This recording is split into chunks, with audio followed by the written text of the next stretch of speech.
السلام علیکم ورحمۃ اللہ وبرکاتہ۔ آپ کا خیر مقدم ہے آپ کے اپنے یوٹیوب چینل جامعہ ادارہ آگرہ۔ اگر چینل کو سبسکرائب نہیں کیا ہے تو لازمی طور پر سبسکرائب کریں۔ چلیے لطیفہ شروع کرتے ہیں۔ تاریخ اسلام کا ایک دلچسپ لطیفہ۔ ایک مرتبہ حضرت علی رضی اللہ عنہ کے بھائی حضرت عقیل جناب امیر معاویہ رضی اللہ تعالی عنہ کے دربار میں تشریف لے گئے۔ اس وقت دربار میں ملک شام کے امراء، رؤساء اور حاضر تھے۔ حضرت امیر معاویہ رضی اللہ عنہ نے حضرت عقیل رضی اللہ عنہ کا تعارف کراتے ہوئے تفریح و مزاح کے طور پر فرمایا کہ اہل شام یہ عقیل ابن ابی طالب ہیں ان کا چچا ابو لہب بنے۔ یہ سن کر اہل شام ہنس پڑے۔ حضرت عقیل بھی بڑے ہی حاضر جواب تھے۔ انہوں نے فوراً ہی برجستہ فرمایا کہ اے اہل شام یہ معاویہ ابن ابو سفیان ہیں، ان کی پھوپھی حمالۃ الحطب ہے۔ یہ سن کر اہل شام ہنستے ہنستے لوٹ پوٹ ہو گئے اور حضرت معاویہ رضی اللہ عنہ جھنک کر خاموش ہو گئے۔ حاضر جواب انسان کو ہونا چاہیے اور وقت پر آدمی کو جواب دینا چاہیے۔ بس اتنا خیال رکھنا چاہیے کہ جس کو جواب دے رہے ہیں اگر وہ بڑا ہے تو بے ادبی نہ ہو، کسی سے جواب بھی ہو جائے اور گستاخی بھی نہ ہو، یہ انداز اختیار کرے۔ وہ درجے کو دیکھ کر کے کہ ہم کس سے بات کر رہے ہیں، کیا درجہ ہے اس کا، اس حساب سے آدمی کو چاہیے کہ وہ جواب دے۔ کیونکہ ہماری پہچان جو ہوتی ہے وہ چہرے سے نہیں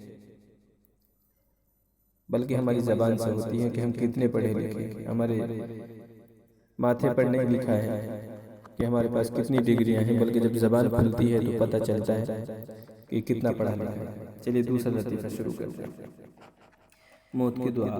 سنا ہے کہ ایک بڑھیا کا ایک ہی پوتا تھا اور وہ بڑھیا پوتے سے انتہائی محبت کرتی تھی۔ اتفاق سے اس کا پوتا بہت سخت بیمار ہو گیا تو بڑھیا تمام دن اور رات بھر یہی دعا مانگا کرتی تھی کہ یا اللہ مجھے موت دے دے اور میرے پوتے کو شفا عطا فرما دے۔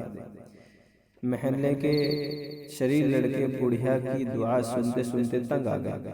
آخر ایک دن لڑکوں نے یہ فیصلہ کیا کہ اس بڑھیا کا امتحان لینا چاہیے کہ اس کو آزمانا چاہیے کہ یہ واقعی صدق کے دل سے موت کی دعا مانگتی ہے یا یوں ہی صرف زبان سے بکتی رہتی ہے۔ چنانچہ آدھی رات کے بعد لڑکوں نے ایک بیل کے سر پر ایک مٹکا اوندھا کر کے رکھ دیا اور بیل کو کالا کمبل اڑا دیا، اور اس بیل کی پیٹھ پر ایک شریر لڑکا رنگ برنگ کی گدڑی پہن کر اور اپنے سر پر ایک ہانڈی رکھ کر سوار ہو گیا۔ جب یہ بیل سوار اجالی رات میں بڑھیا کے گھر میں داخل ہو کر صحن میں پہنچا اور بڑھیا نے دیکھا تو مارے ڈر کے وضو شکستہ ہو گئے اور ہکلاتے ہوئے پوچھا کہ آپ کون ہیں؟ شریر لڑکے نے نہایت موٹی اور ڈراؤنی آواز میں جواب دیا کہ ہم ملک الموت ہیں اور روح قبض کرنے کے لیے آئے ہیں۔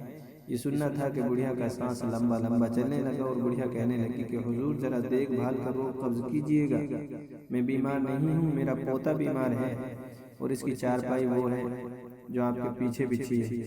یہ سن کر لڑکا ہنس پڑا اور کہنے لگا کہ معلوم ہوا کہ بڑھیا کی دعا دل سے نہیں تھی بلکہ صرف ہونٹ اور زبان سے تھی، اور مرنا کوئی آسان کام نہیں ہے۔ اسی لیے فرمایا شریعت میں کہ موت کی تمنا نہیں کرنی چاہیے، موت کو یاد کرنا چاہیے، موت کو یاد رکھنا چاہیے، موت کی تمنا نہیں کرنی چاہیے۔ وہ ایک صحابہ اللہ نبی صلی اللہ تعالیٰ علیہ وسلم کی خدمت اقدس میں حاضر ہو کر کے اپنے خواب کا ذکر کیا کہ انہوں نے خواب میں دیکھا کہ دو بھائی ہیں، وہ ایک ساتھ اسلام قبول لائیں، اور ایک صاحب کا دو صاحب تھے وہ اسلام لائے، اور دونوں میں سے ایک کا ایک سال پہلے ایک شہید ہو گئے، پھر ایک کا ایک سال بعد انتقال ہو گیا۔ تو انہوں نے خواب میں دیکھا کہ ان صاحب میں سے ایک جو ایک سال پہلے جو ایک سال پہلے شہید ہوئے تھے وہ بعد میں جنت میں داخل ہو رہے ہیں، اور جو ایک سال بعد جن کا انتقال ہوا پہلے جنت میں داخل ہو رہے ہیں۔ نبی علیہ السلام سے فرمایا کہ اس کی وجہ کیا ہے؟ وہ تو شہید ہوئے تھے، اتنے ہمت والے تھے، پرعزم تھے، تو نبی علیہ السلام نے فرمایا تعجب کی کیا بات ہے کہ جو ایک سال بعد میں مرے ہیں کہ ان کے ایک سال کے نمازیں زیادہ نہیں، فرض نمازیں، نفل نمازیں، واجبات اور ان کے ایک سال کے روزے زیادہ نہیں ہو گئے ان سے، اور دوسری عبادتیں صدقہ خیرہ جو انہوں نے کیا ہوگا کیا وہ زیادہ نہیں ہو گئے ان سے؟ تو یہی بات ہے اور یہی حقیقت ہے کہ جب تک زندگی ہے تو ایک بار سبحان اللہ کہنے کا وقت ہے، اور جب زندگی ختم ہو جائے گی تو پھر آدمی چاہے گا تو ایک بار سبحان اللہ بھی نہیں کہہ سکے گا۔ اسی لیے اللہ تبارک و تعالیٰ نے جو زندگی دی ہے، ان زندگی کو غنیمت سمجھ کر کے آخرت کی تیاری میں لگانی چاہیے کہ اللہ تبارک و تعالیٰ نے زندگی دی ہے، اور ایک بار سبحان اللہ کہنے کی قیمت کیا ہے یہ مرنے کے بعد پتہ چلے گا۔ جب یہ سانسیں کٹ جائیں گی اور یہ جسم بے جان ہو جائے گا تو پھر پتہ چلے گا کہ ایک بار سبحان اللہ اگر کہہ لیا ہوتا تو اس کا اجر و ثواب کیا ہوتا۔ تو اس لیے زندگی کو غنیمت سمجھیں، اس زندگی کو آخرت کی تیاری میں لگائیں۔ اللہ تبارک و تعالیٰ نے جب تک زندگی دی ہے اس زندگی کو آخرت کی تیاری میں لگائیں۔ چلیے ملتے ہیں انشاءاللہ اگلی ویڈیو میں، الوداع لیتے ہیں اس امید کے ساتھ کہ آپ لائک کا بٹن انشاءاللہ ضرور دبائیں گے۔ السلام علیکم ورحمۃ اللہ۔